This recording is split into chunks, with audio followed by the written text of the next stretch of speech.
I have the pleasure to introduce to you Christian Fierens, who is a psychoanalyst and a psychiatrist based in Belgium. And he has published several books on Freudian and Lacanian psychoanalysis, including The Soul of Narcissism with Routledge in 2019 and The Jouissance Principle with Routledge as well in 2022. And which published soon will be A Reading of Anxiety, Seminar 10, also with Routledge in 2024. And the title of his talk tonight is The Skin, the Borderline, and the Point, Thinking the Unconscious. So please join me in welcoming Christian Fierens.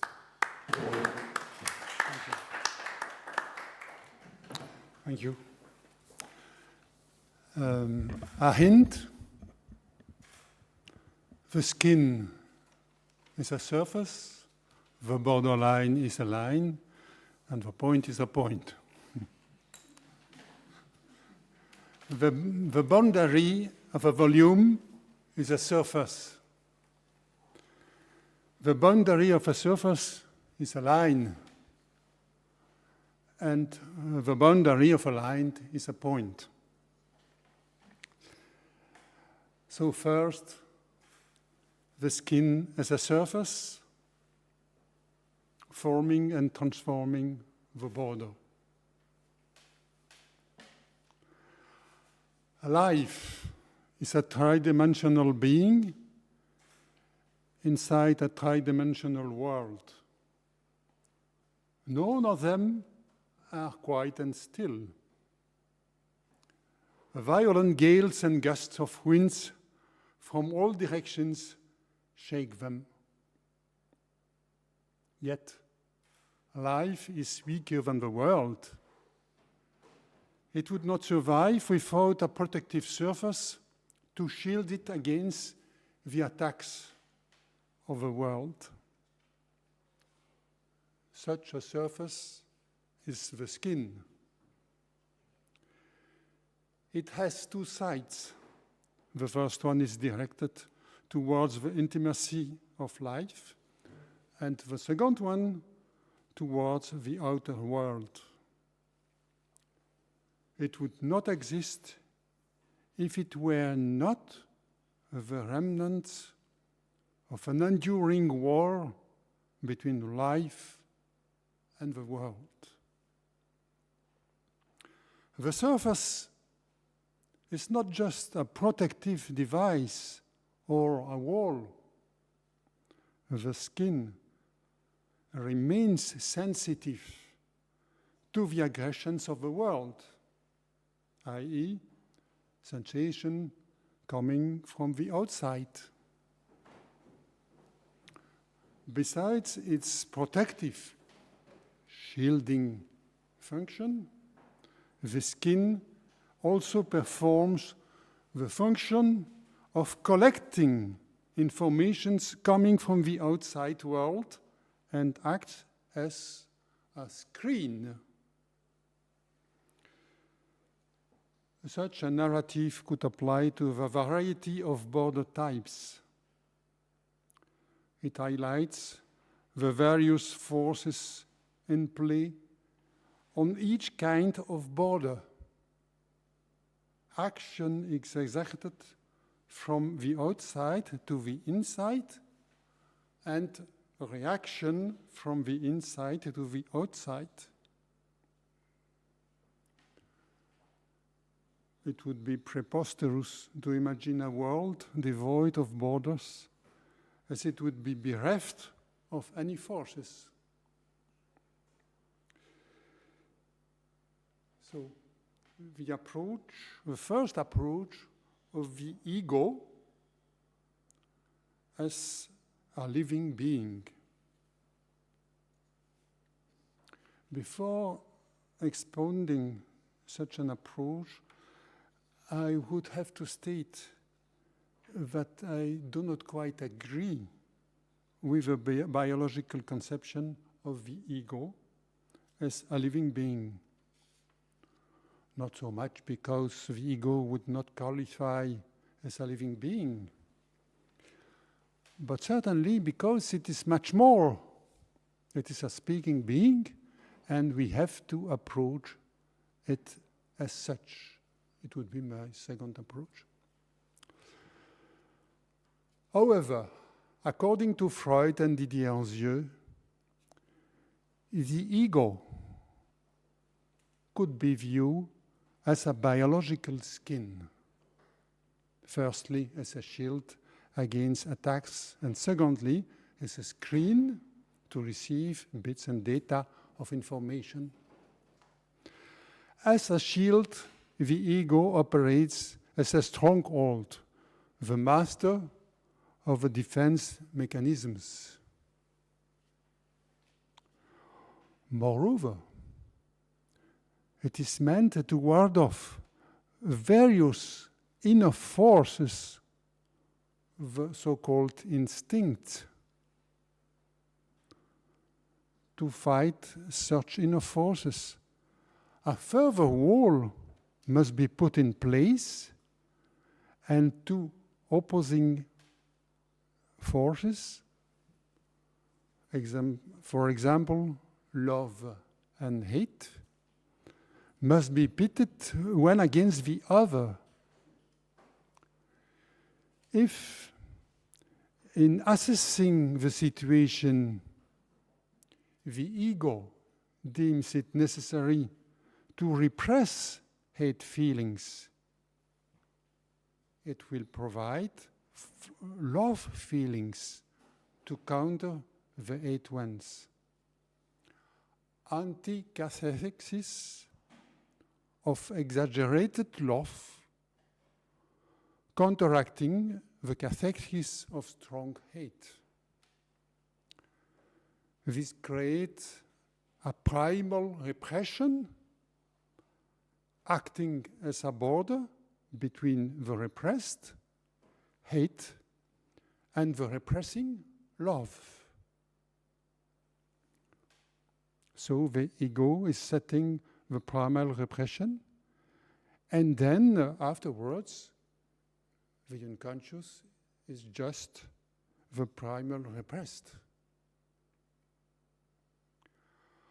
Operating as a screen, the ego integrates pieces of information from the outside world, and that defines perception. As is expected from the very notion of a screen, perception too possesses two sides. Not only does it gather information from the outside,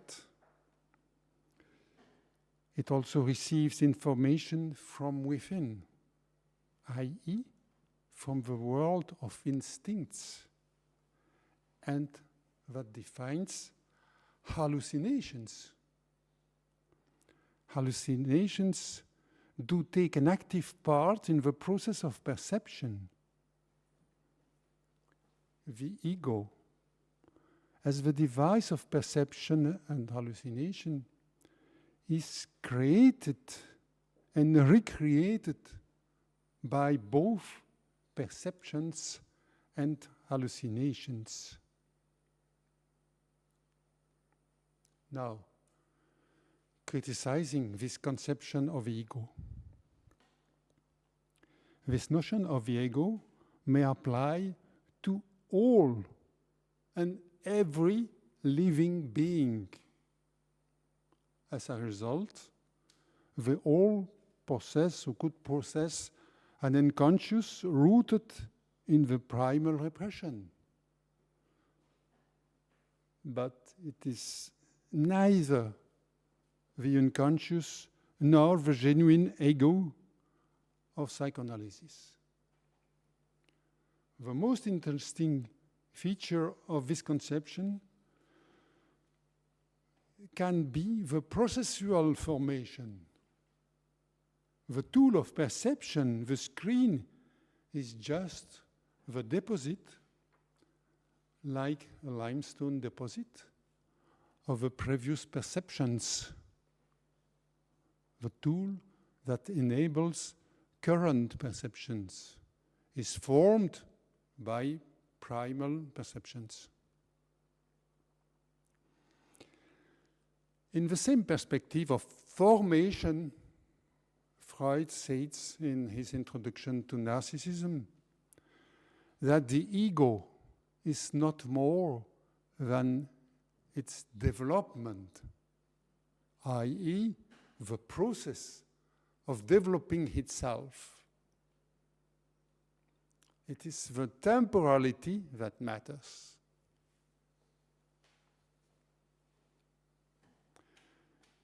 And now I come to the second point, the line as a border. The borderline of the signifier. But you will see, maybe it's not a line and maybe it's not a border. So let us say already it's more a shuttle, a weaving shuttle. So a second approach of the ego, the subject with the signifier. Who am I? Whom do I love? Who loves me? According to Freud, the first provisional answer lies in the past, in childhood. I had all kinds of talents.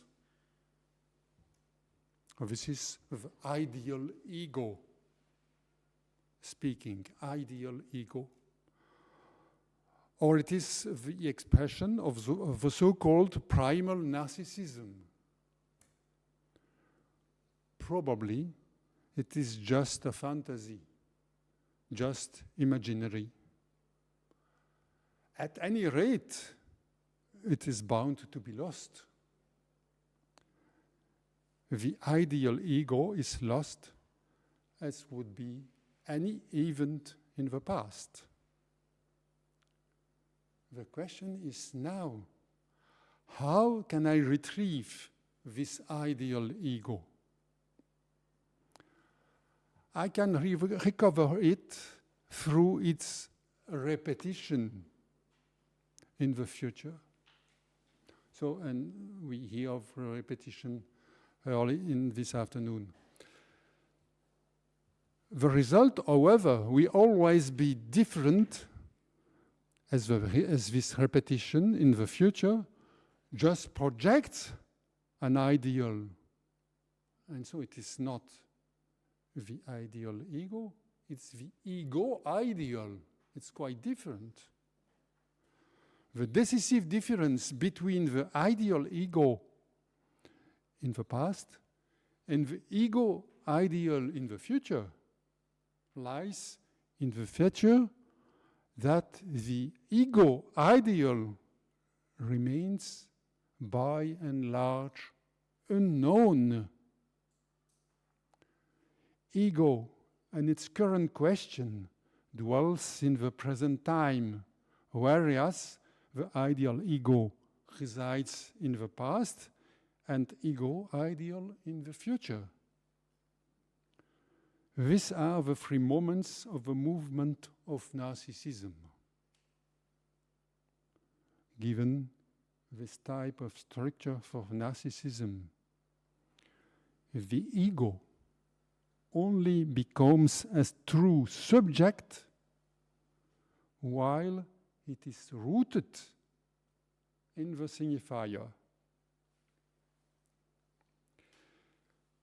A signifier is what represents the subject to another signifier. Let us translate it in terms of ego. The ideal ego in the past is what represents the current ego in the present to the ego ideal to the future.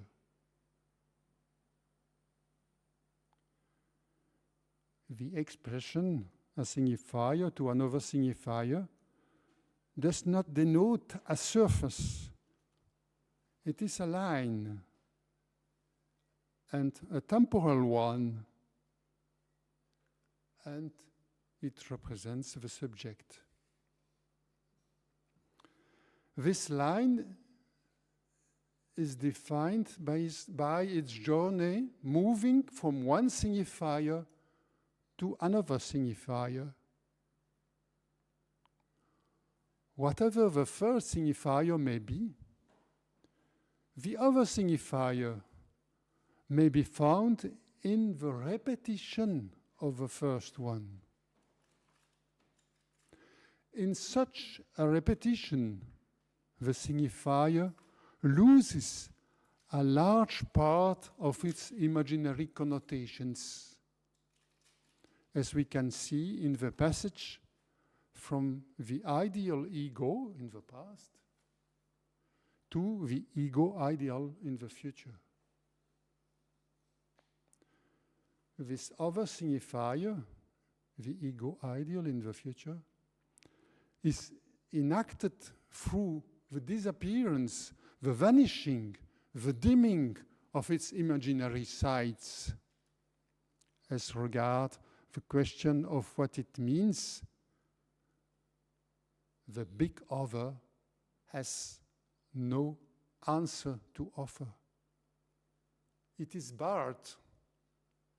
The other signifier is just the signifier of the barred big other. It is the signifier to which all the third signifiers represent the subject. Without the barred big other, there would not be any signifier at all. Therefore, the ego as subject, as it emerges from the movement of a signifier, relies upon its questioning. Who am I? And so on.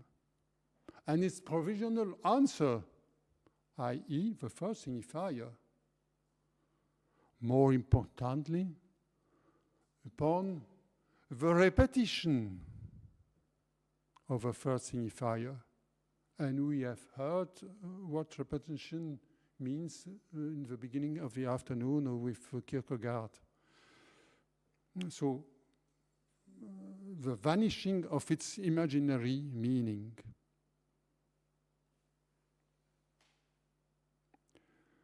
We may figure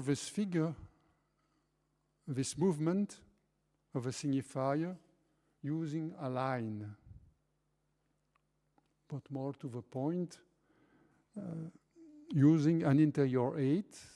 So, as you see it on the board, an interior 8 with two loops and the big one inside, the small one inside the big one, and not upon the big one. An interior 8 with two loops, a big one and a small one. The big one denotes the third signifier with all its imaginary connotation, whereas the small one is the other signifier with the disappearance of imaginary. We may notice some continuity between these two signifiers, one signifier to another. In this repetition, the third signifier and the other one constantly stay connected. From the very beginning, we know that the first signifier goes to the other signifier as if little shuttles were moving back and forth between the two loops. And here you have the second figure. They are weaving a fabric, a surface, a Möbius strip. The subject, or the Möbius strip, has one single border, which is the line of motion of a signifier, corresponding to an interior 8. Moreover, the surface of a subject does not separate two parts of a volume, but it possesses only one side.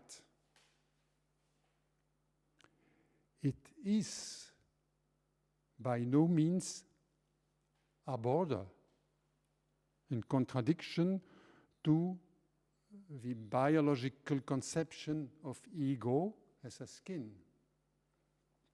But it has one border. But what about this border?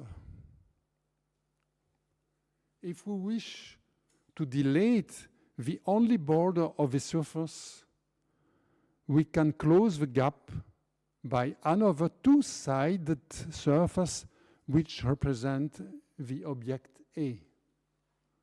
And then I come to the third figure. You see quite well the Möbius strip and the interior 8, and the rest of the surface is the object A. This result, so you see the vertical line is the line where the surface crosses from before to behind, and so it's a cross cap, a cap with the surface crossing at the top of the surface. The result is a cross cap in which we may see the interior 8, the line, the Möbius strip, the subject, and the rest of the surface, the Lacanian object A. Now, criticizing the conception of a subject, this conception, the construction of a surface is achieved as a result of a movement of a signifier. It is not made by simply twisting an ordinary strip. It is not a wall between two opposite forces, but the impression that this is some kind of shield, so is avoided. Yet, there remains a screen aspect. The screen aspect is usually associated with the possibility of receiving something. But it is not the case here, for we do not collect bits and pieces of information coming from the outside. There is no outside. On the contrary, it receives the effect of a movement of the signifier as it operates again and again, because you can write over interior 8. So we are completely diving into the signifier. Now, the power of a border. As this border of the Möbius strip is not the boundary between two surfaces, we can approach it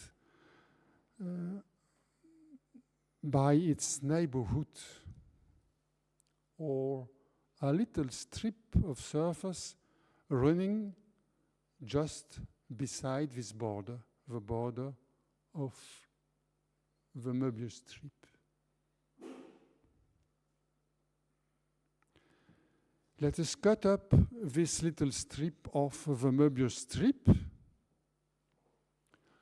Now, this little strip has two borders, i.e. the unique border of the Möbius strip from the beginning, and the cutting line by which the little strip is removed from the rest of the Möbius strip. And astonishingly, it has also two sides. It has lost all the defining feature of a Möbius strip. And it now displays all the characteristics of a common surface. This cut is also an interior 8 figure with its two loops. But this one is now operating as a true boundary separating two surfaces. Furthermore, separating two radically different surfaces. First, the little strip running on the edge of a Möbius strip, a surface with two borders as well as two sides. And secondly, the center of the Möbius strip, which is still a Möbius strip, which is a surface with one single borders. Now it is the cutting line, as well as one side.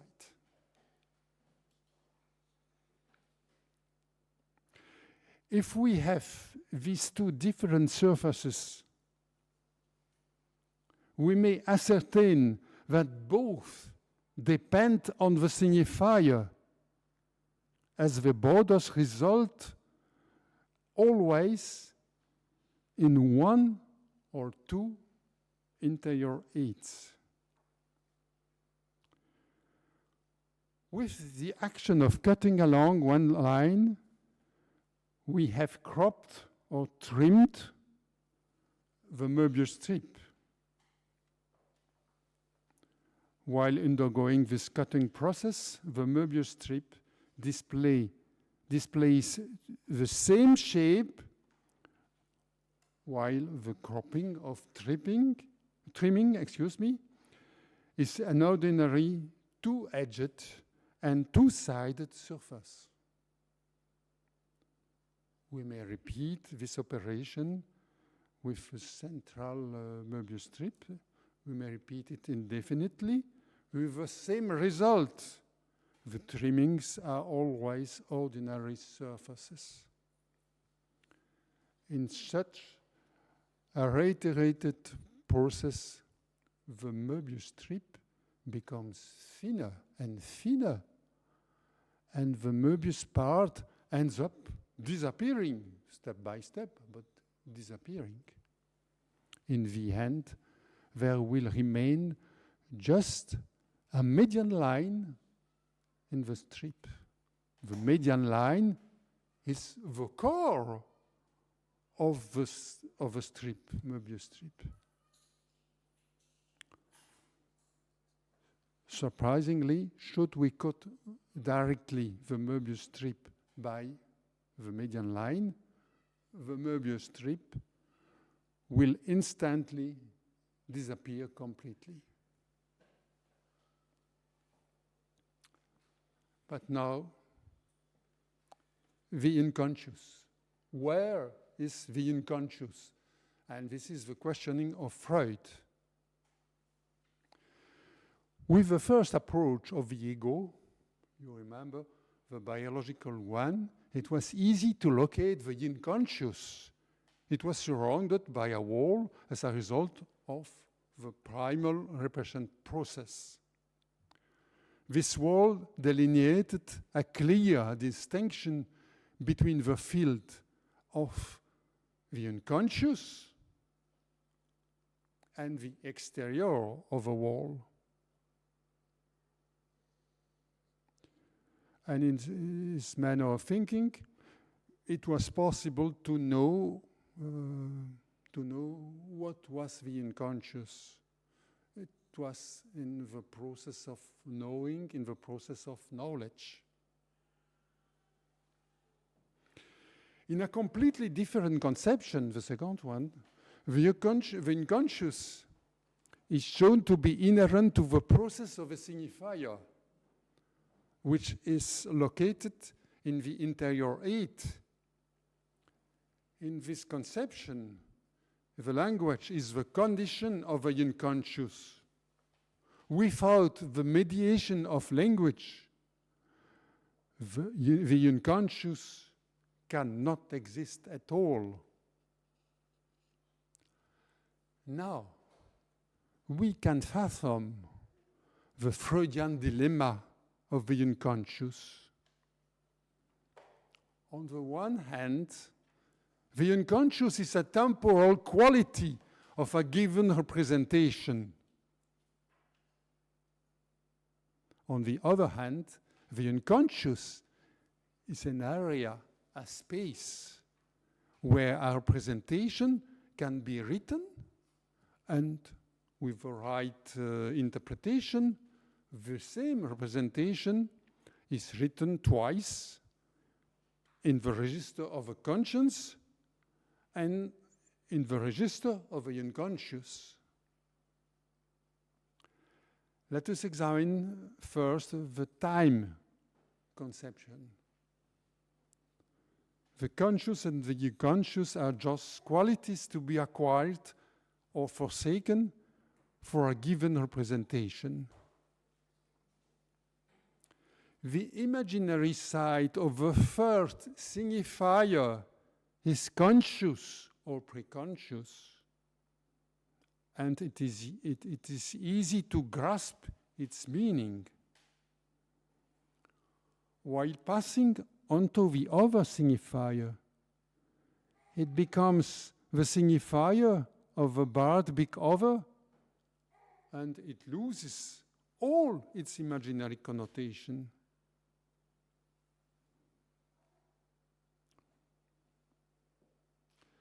It's akin to not knowing what it meant. It's the core of the unconscious. Let us now come to the space conception of the unconscious.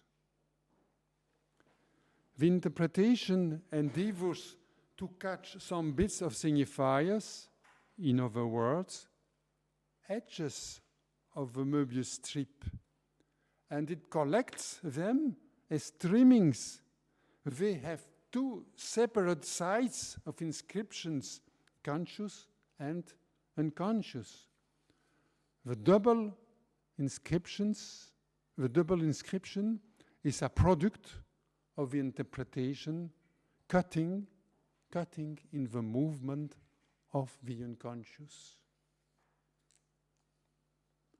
Now, it was for Freud, now for Lacan.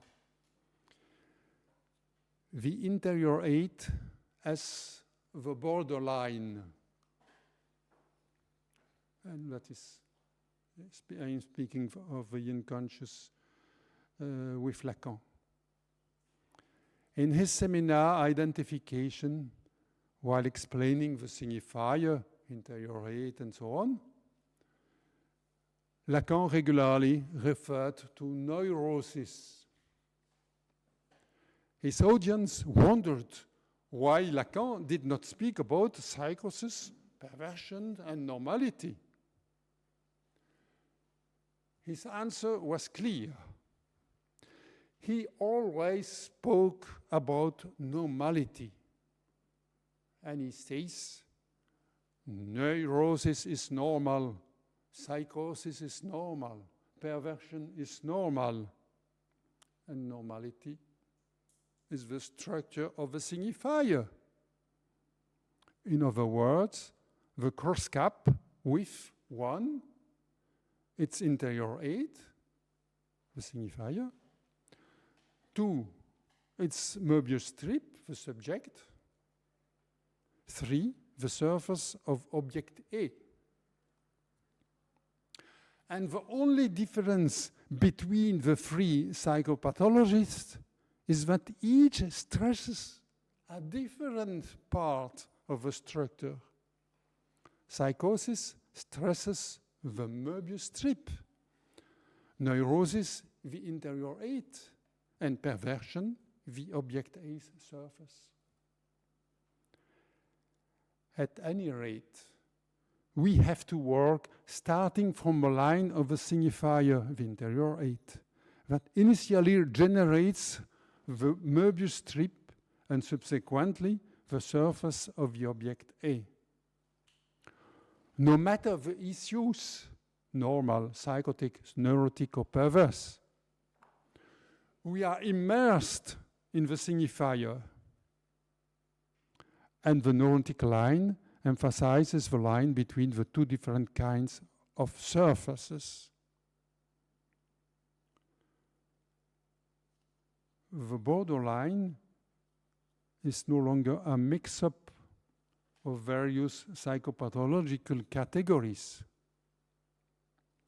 Such variety results from the line of the signifier generating the movement of the whole structure, including its three particular emphases: the neurosis emphasizing the line, the psychosis emphasizing the Möbius strip, and the perversion emphasizing the surface of the object A.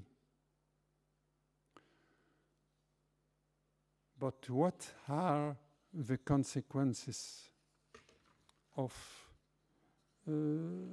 this conception? What were the consequences of this for the practice of psychoanalysis, and perhaps for how borders in general may be understood?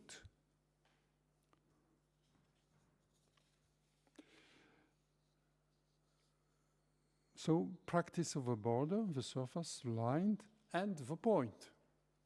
I come to the point.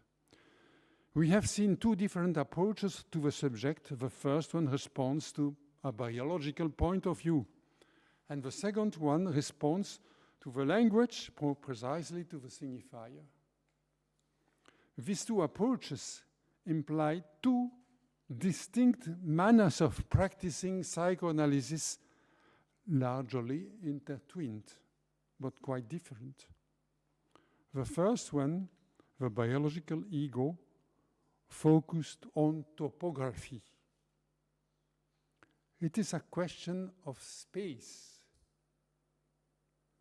The second one, the speaking the speaking subject, focused on the movement of creation and invention, and it is a question of time. First, the surface of the primal repression, psychoanalysis as an explanation and interpretation, and this is the space.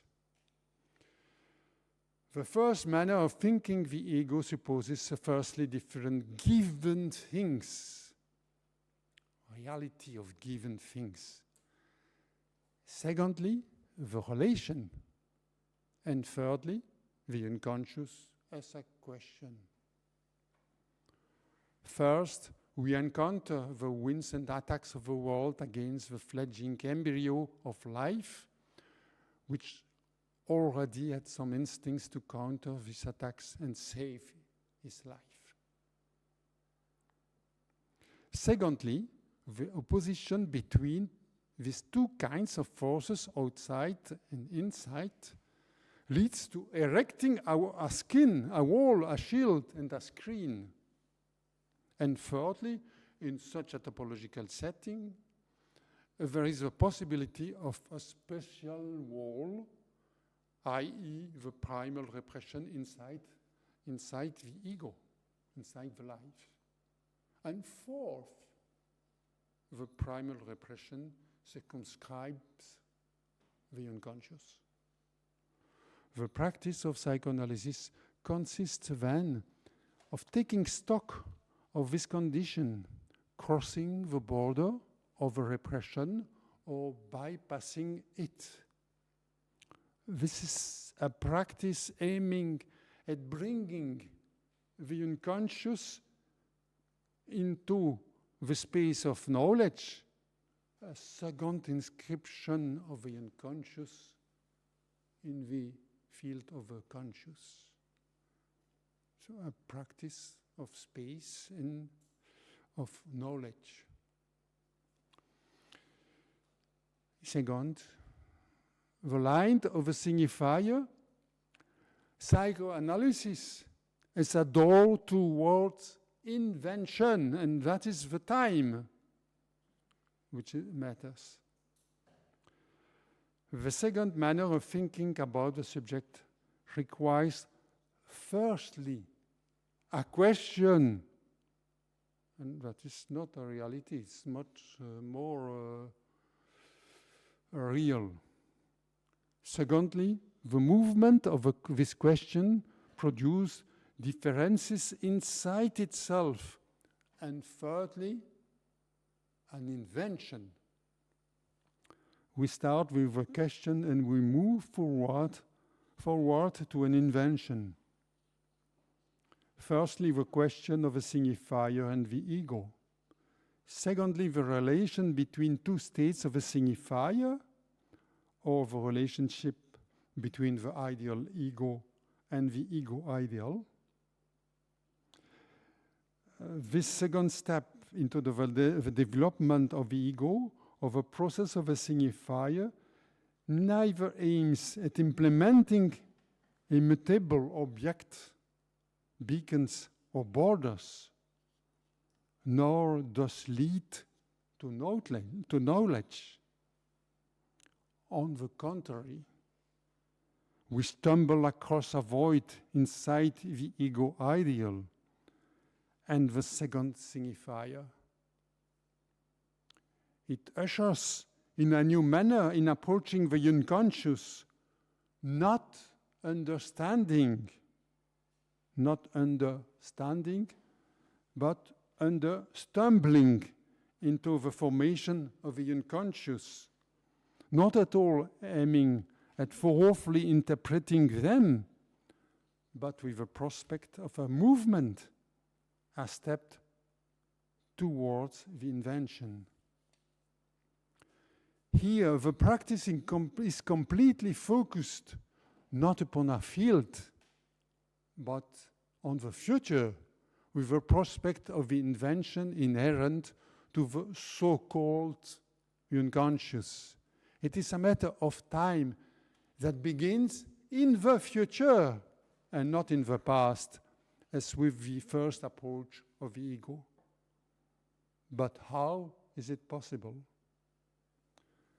First, my third point, it would be my conclusion.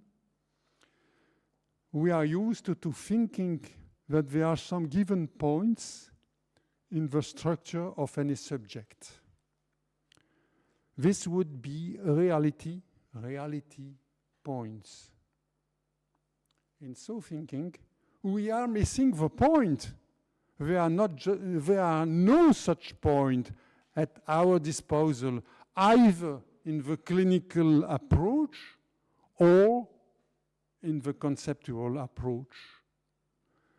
There are no reality of points. We can just beat around the bush. And in so doing, we can never reach the reality of a point. This is equally true for points in a clinical approach and points of theory. We just approach the point using one or several lines. This is topology. It is always walking while practicing the approach of neighborhoods of a point.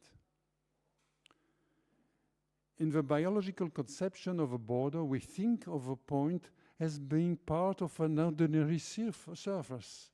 We may encircle such a point and reduce the size of a circle until it coincides with that very point, period. Regarding the cross-cap, so here you have cross-cap, its central point is impossible to encircle as part of an ordinary surface. Try, you cannot do it. We have to take into account the signifier, its nothingness, and the opening of an invention. And the invention requires other principles than those of reality, Freud, and of pleasure, reality and pleasure. We are beyond the principle of pleasure. It requires the movement of jouissance as such. Thank you.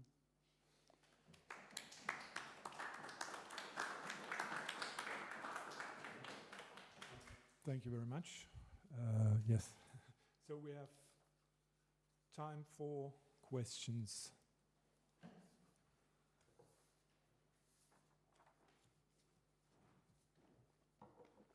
Amanda.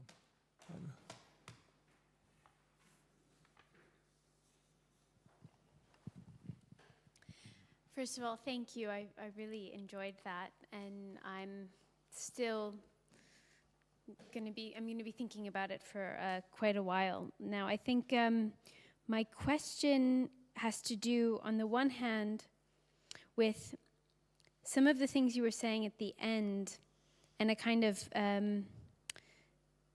double meaning, it occurred to me, that is in both the notion of the point and the line.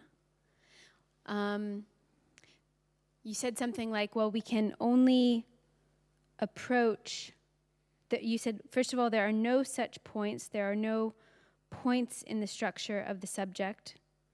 And I wonder if you can elaborate that. Do you mean that there are no points? I mean, what do you mean that there are no points in the structure of the subject? What was this addressed to? But also, I mean, just in English, it's sort of funny because the point is also, right, the meaning of the thing, right? So what do you make of this? And also a line is like the, you know, if I'm reciting poetry, a line of poetry, or a line in a script, how is it that the double meaning of both the point and the line might play into how it is that I either understand or understumble what you're doing with this? A very good question, to the point. It's because,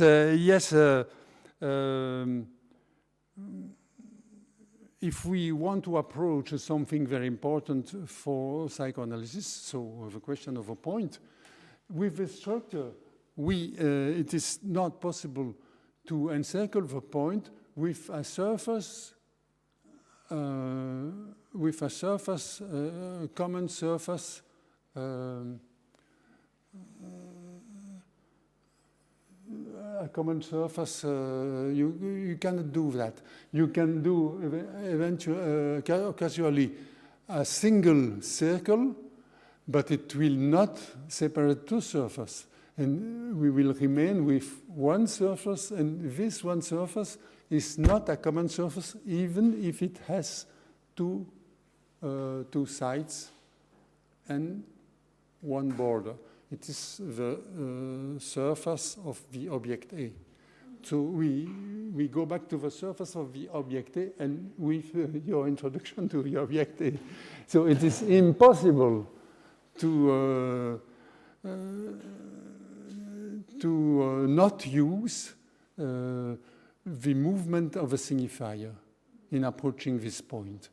And the very fact that we don't have a point is the beginning of the interrogation of topology, because topology is not a question of points and line. This is the very fact that we don't have a point, and we have to approach it with neighborhoods.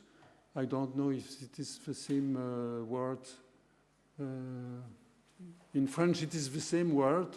Topology is the practice of neighborhoods. In English, it's also the same definition. Okay.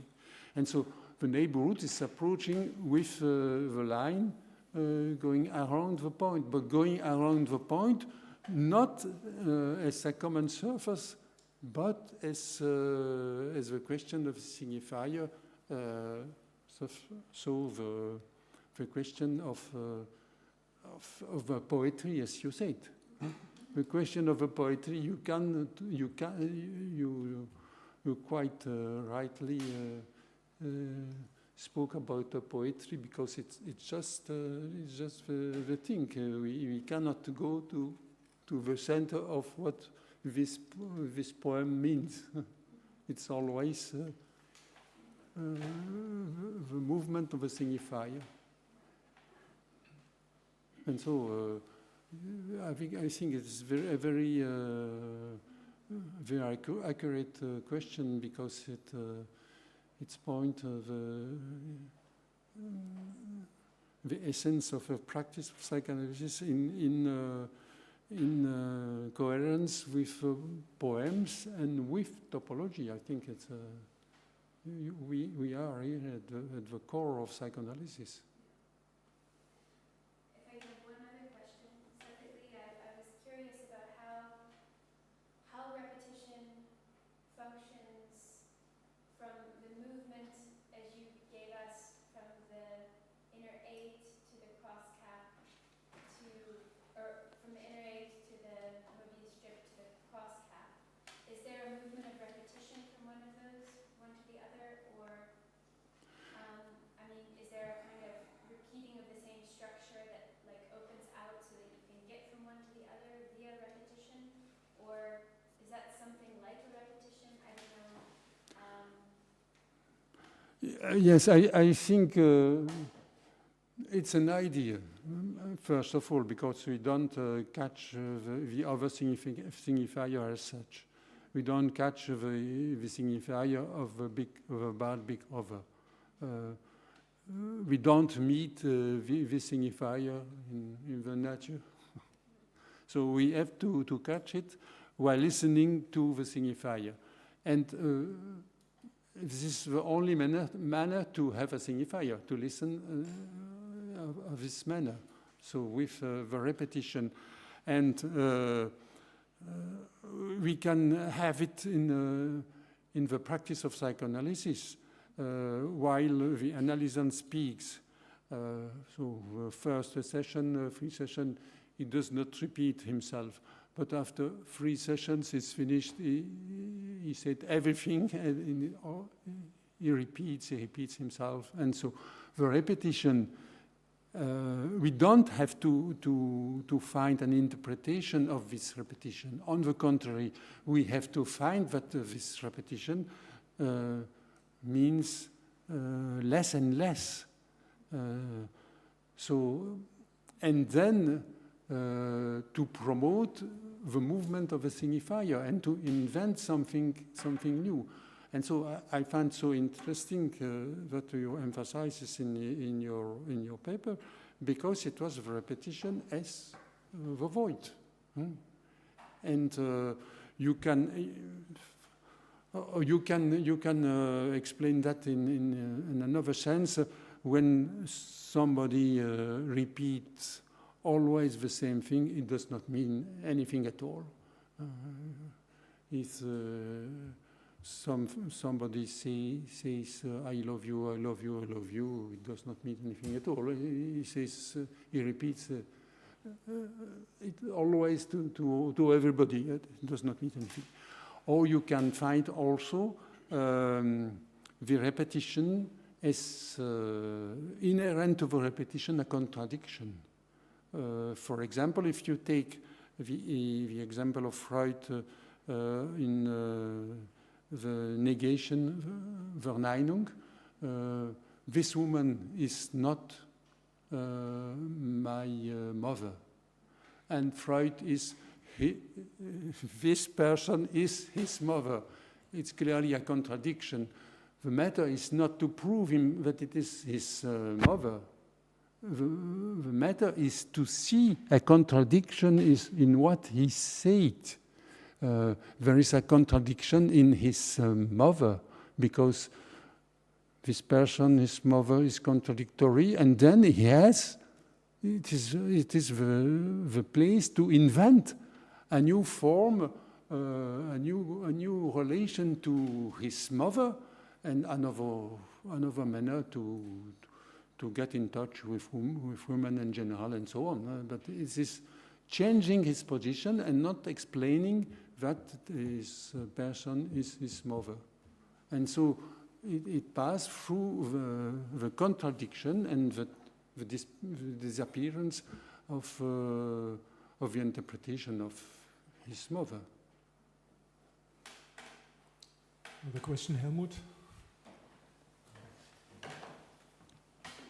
Yeah, thank you for your presentation. And, you know, within my own psychoanalytic context, we often ask questions, you know, coming out, you know, not, you know, trying to reconceptualize what we presented, but what it makes with us, what we feel in a certain way. So I dare asking a question to you as an analyst, in a sense, but I have to confess that I maybe hardly ever, or not since a very long time, I haven't heard anyone speaking about the ego in such an empathic way, you know, with such a high empathy, and all what he did was the skin and the light and the shield and the screen.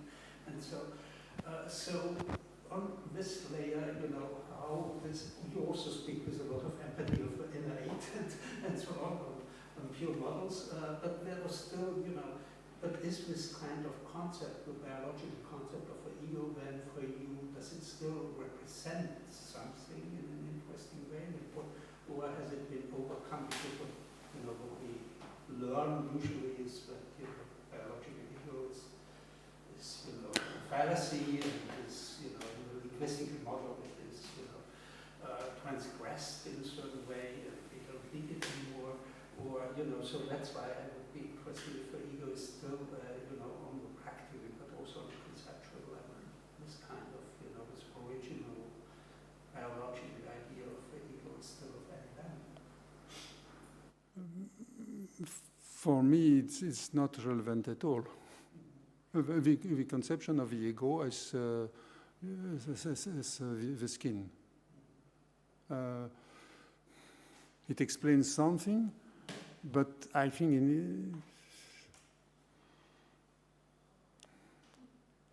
it's in Freud, but I think the introduction of narcissism, so the other conception, I took it from Freud at the end of the introduction of narcissism. And the end, and the third part, where Freud see the ego, the task of the ego is to assess the situation of psychic field, and he says that the ego is in Dutch, in German, excuse me, in German, it is self-acting or self-schätzing. I think there's two words.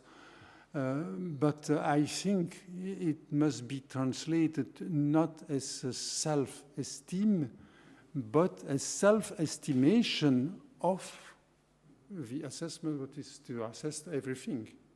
And this assessment is following the movement of the ego. And but it's you at the beginning of this writing by Freud, Introduction to Narcissism. Freud asked what is the difference between autoerotism and narcissism, because he spoke about autoerotism before and introduced narcissism. What is the difference?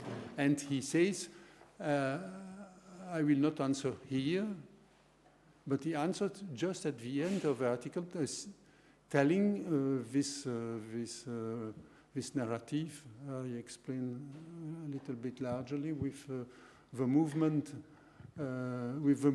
of the different kinds of ego, ideal ego, ego ideal, And I explain it with the signifier, because I think there is already the signifier at stake in this explanation.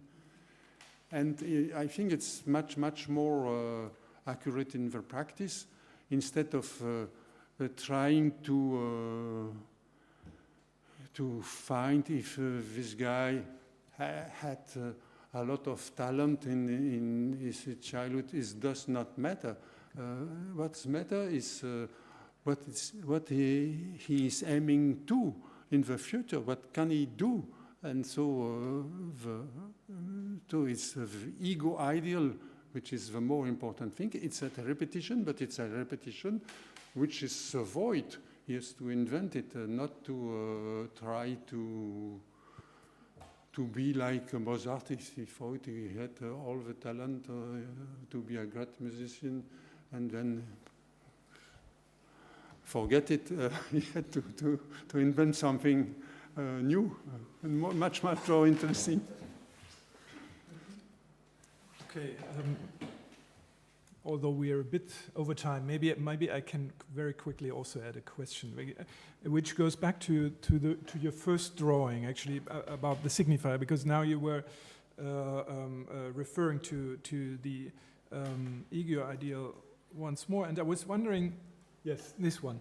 I was wondering whether this presents us with a continuity between the two signifiers, and whether this kind of continuity or it already forms a kind of, let's say, a relation between these two signifiers, and I didn't, or I was wondering whether you might perhaps elaborate or explain me a bit, because I would say that in between, let's say, the space or the relation between those two signifiers cannot be regulated. And cannot be, because here it's a line, no? It's one line. It's a line. It's just one line that connects two signifiers, no? No, it's one line and two signifiers, because Lacan spoke about signifier 1 and signifier 2, but it's just one movement. Yeah. And there is no this movement, and Lacan said that in Écrit, is very no, the other signifier.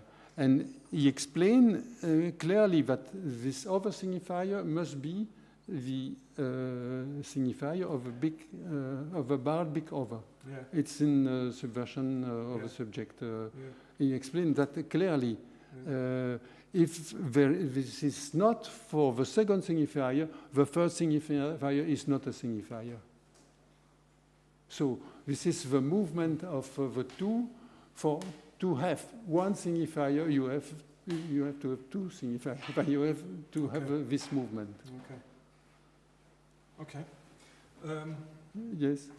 No, I take this as an explanation, and I think we'll stop for tonight. And we thank you first of all for your talk and the discussion once more.